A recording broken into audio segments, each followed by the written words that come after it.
चल दिया छठी के बरतिया केलवा ले बोलदाय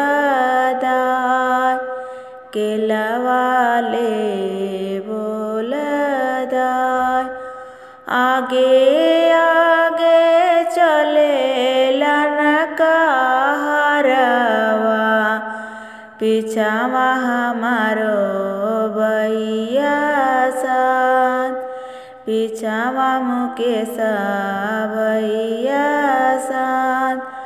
हाले हाले चलू भैया कहरवा मोरी बनी देखेली बाट मोरी बनी देखेली बाट।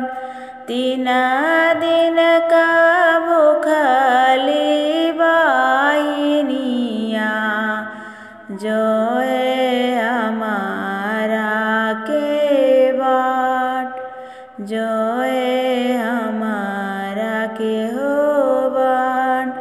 चल दिया छठी के बरतिया अनरस ले बोलदाय नारियल ले बोलदाय। आगे आगे चले लनकहरवा पीछावा हमारा स्वामी साथ पीछावा हमारा स्वामी साथ। हाले हाले चलू भैया कहरवा मोरी धन जो हेली बाट मोरी धन जो हेली बाट। 3 दिन का भूखली धानियावा जो है हमारा के बाट जो है हमारा के बाट।